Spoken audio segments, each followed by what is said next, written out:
सो hi everyone, स्वागत है एक न्यू वीडियो के अंदर। आज हम स्टार्ट कर रहे हैं अपने CDP यानी कि काउंट डाउन टू प्रीलिम्स।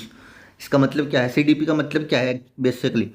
तो ऐसे 10 लेक्चर्स होंगे CDP के, एंड उसमें मैं कुछ ऐसा बताऊंगा जो एग्जाम में फंस सकता है क्वेश्चन। ठीक है, एक्सपेक्टेड मान के तुम चल सकते हो कि भाई इस यहाँ से आने के चांसेस बहुत ज़्यादा है। ठीक है, आलतू फालतू बात नहीं होगी, जो एग्जाम ओरिएंटेड होगा बस वही सिखाया जाएगा। ठीक है, और स्पेसिफिकली सिर्फ इंग्लिश जो सब्जेक्ट है उसके लिए होगा। अगर आप लोगों को स्टैटिक जीके पढ़नी है तो उसकी प्लेलिस्ट हमने अपने चैनल पे डाल रखी है, वहाँ पे जाके स्टैटिक जीके की क्लास वगैरह ले सकते हो। ठीक है, तो स्टार्ट करते हैं अपना आज का session. Starting with the very first, neither nor और ईदर और। तो ये जो रूल है इसमें आप लोगों को कन्फ्यूजन होती होगी कि भाई इसके साथ सिंगुलर लेना है, प्लूरल लेना है, क्या चीज़ है क्या। तो आज के बाद इसमें कभी कन्फ्यूजन नहीं होने वाली है। ठीक है, पहले सेंटेंस पढ़ते कि व्हेन ईदर और या नीदर नोर जब ज्वाइंस टू सब्जेक्ट्स, तो जो वर्ब होगा वो क्लोजेस्ट जो होगा वर्ब के उसके अकॉर्डिंग होगा। ठीक है, इसका एक एग्जांपल भी बताऊंगा बहुत अच्छा वाला। और दूसरा रूल है वो कहता है अगर इधर और नीदर को यूज किया जाए विदाउट और या नोर, ठीक है, ये यूज नहीं किया जाए तो क्या हमेशा क्या आएगी? सिंगुलर। ठीक है, अब देखो मैं एग्जांपल के साथ बताता हूँ तुम लोगों को। पहला क्या था कि जो भी क्लोजेस्ट होगी, ठीक है, तो देखो neither my brother NOR my brothers in law, यही जो है यहाँ पे जो वर्ब है अटेंडेड है। अटेंडेड के सबसे नजदीक कौन सा है? ये है। ठीक है, नोर आ गया और ये ब्रदर्स इन लॉ और अटेंडेड, तो वर्ब जो होगी वो इसके अकॉर्डिंग होगी, ब्रदर्स एंड लो के अकॉर्डिंग। ठीक है, इसकी एक ट्रिक बताता हूँ क्या है। तो देखो नीदर बड़ा है, नोर छोटा है। तो हम ऐसे करते हैं जब भी हम किसी रास्ते पर चल रहे होते हैं तो हमारे जो छोटे भाई बहन होते हैं उनको आगे करते हैं, है ना। उनको दुकान से कोई भी चीज़ वगैरह दिलवानी हो तो उनको पहले दिलवाते हैं। तो जो भी चीज़ें होंगी वो नोर के जो पास होगा, ठीक है, उसके अकॉर्डिंग होगी, क्योंकि जो वर्ब होगी वो नोर के आसपास ही होगी या फिर और के पास होगी। ठीक है, तो ये ट्रिक है बहुत अच्छी खासी कि नोर जो है नीदर का छोटा भाई और है जो वो ईदर का छोटा भाई है, जो वर्ब होगी इन दोनों में से किसी के अकॉर्डिंग होगी। ये ट्रिक है, अगर तुम लोग भूल जाओ तो एसएससी में ज़्यादा घुमा के नहीं पूछता है। ठीक है, तो ये जो क्वेश्चन है neither my brother NOR my brothers in law, ठीक है, तो ब्रदर्स इन लॉ है, ये कौन सा है? प्लूरल में आ गया नोर, तो जो वर्ब होगी उसके अकॉर्डिंग तो अटेंडेड, ठीक है बिल्कुल। ठीक है, the meeting as his health यहाँ पे गलत है। क्यों? ब्रदर्स इन लॉ के अकॉर्डिंग आना चाहिए, तो क्या आएगा? डियर हेल्थ आएगा। इज नॉट मोर गुड, और ये भी गलत है, मोर गुड। ठीक है, यहाँ पे मोर गुड नहीं आएगा, क्या आ सकता है यहाँ पे? इज नॉट बेटर आ सकता है, मोर गुड होता ही नहीं कुछ। ठीक है, तो मोर गुड नहीं आएगा, यहाँ पे क्या आएगा? बेटर। तो इसमें जो ऑप्शन, ये जो पार्ट डी है इसमें एरर है। ठीक है, सेकंड क्वेश्चन देखो, आइदर सी और हर कलीग्स, यहाँ पे छोटा भाई कौन सा है? और है। ठीक है, और यहाँ पे हमको बतानी है वर्ब, और के बाद कौन सा है? हर है, सिंगुलर जो नाउन है वो है ना। तो क्या आएगा? हैज या have. Submitted the report, has आएगा। आया समझ में? क्यों? क्योंकि यहाँ पे जो और है जो छोटा भाई उसके साथ में कौन सा वो है?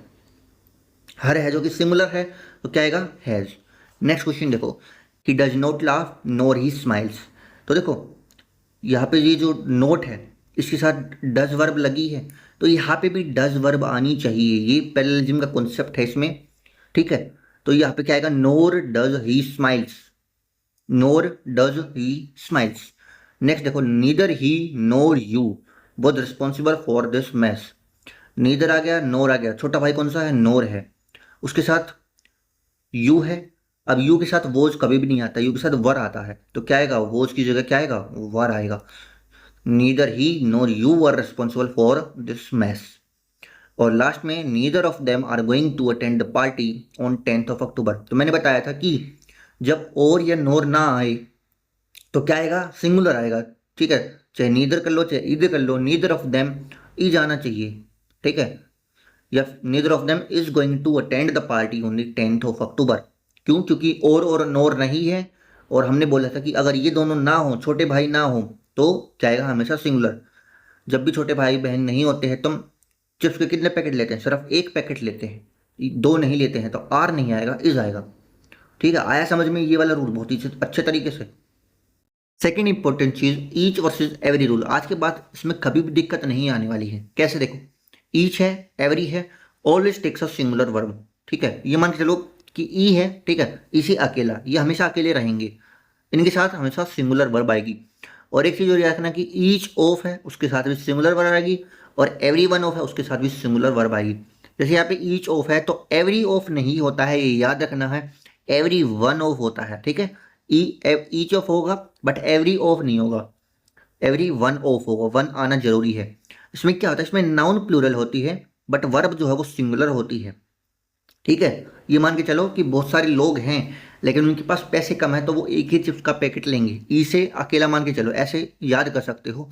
आप इसके कुछ एग्जांपल्स करके देखते हैं। देखो, तो जो फर्स्ट एग्जांपल है उसमें है each of the senior managers, तो ईच आ गया, ईच ऑफ आ गया, क्या आएगी, सिंगुलर वर्ब आनी चाहिए, नाउन प्लूरल है, नाउन प्लूरल है, सीनियर मैनेजर्स ये प्लूरल है, अलोंग विद देयर टीम्स, ठीक है। हैव सबमिटेड, हैव यहाँ पे गलत है, क्यों, क्योंकि सिंगुलर वर्ब आनी चाहिए थी, तो हैव क्या है, गलत आएगा यहाँ पे, ठीक है। सेकंड क्वेश्चन देखो, एवरी स्टाफ मेंबर, एवरी आ गया, एंड ईच डिपार्टमेंट, ईच भी आ गया, हेड वर आस्क्ड, वर, वर आएगा क्या, क्या बोला था हमने कि ई, ईच में ई है, अकेला है, तो वर थोड़ी आएगा, क्या आएगा, वोज आएगा। थर्ड देखो, every one of the, every one of आ गया, मैंने बताया था कि एवरी ऑफ नहीं होता, एवरी वन ऑफ होता है, ठीक है। द एम्प्लॉयज आ गया, प्लूरल, ठीक है, प्लूरल हमारा जो नाउन आ गया, वर सेलेक्टेड, ये गलत, वर एवेल्युएटेड, ये गलत है ना, क्या बोला था कि सिंगुलर वर्ब आएगी, तो क्या आएगा, was evaluated based on their performance. Easy है याद करना। कुछ और एग्जाम्पल करते हैं, ठीक है। एवरी वन फिर से आ गया, every one of the trainees, trainees क्या है हमारा, प्लूरल, ठीक है। हु वर सेलेक्टेड, अब ये जो है ना यहाँ पे, ये ठीक है, ये ठीक है।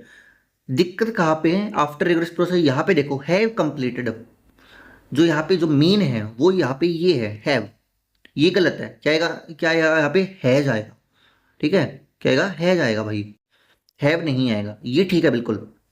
अब देखो each team and every team, each आ गया, एवरी आ गया, लीडर, ठीक है, वर गिवन, वर गलत है ना क्योंकि सिंगुलर आना है, was given autonomy to set their project deadlines, ठीक है। फिर देखो एवरी अकाउंट आ गया, as well each transaction, are फिर से गलत है, क्या आना चाहिए, इज आना चाहिए, is carefully monitored by the audit team on a weekly basis. आ गया समझ में, एक तो हमने नीदर नोर का कॉन्सेप्ट समझ लिया, एक हमने ईच और एवरी का कॉन्सेप्ट समझ लिया है, ठीक है। आई होप आप लोगों को क्लियरली समझ में आए होंगे दोनों के दोनों रूल। अगर आप लोगों को सीडीपी का लेक्चर पसंद आया हो, ठीक है, ऐसे करके मैं 10 लेक्चर लेके आऊंगा जिसमें आप लोगों को एक्सपेक्टेड चीज़ें अलग तरीके से बताई जाएंगी, ठीक है, जिससे आप लोग कंफ्यूजन ना हो जाए, बहुत कन्फ्यूजन होते हैं इन रूल्स वगैरह में, ठीक है। तो अगर आप लोगों को पसंद आया तो यार कमेंट सेक्शन में फीडबैक वगैरह जरूर दे दो। मैंने कुछ नहीं एक्सपेक्ट किया, बस फीडबैक दे देना जरूर, कमेंट करके बता देना कि यार हाँ आ गया समझ में, ठीक है। उसके रिस्पॉन्स पे मैं देखूंगा कि आगे लेक्चर्स वगैरह लाने हैं नहीं, क्योंकि मेहनत लगती है भाई हर चीज़ में, ठीक है। तो मैं मिलता हूँ आपसे अगली वीडियो के लिए, सी या, सब्सक्राइब जरूर कर देना एंड वीडियो को लाइक कर देना, ठीक है।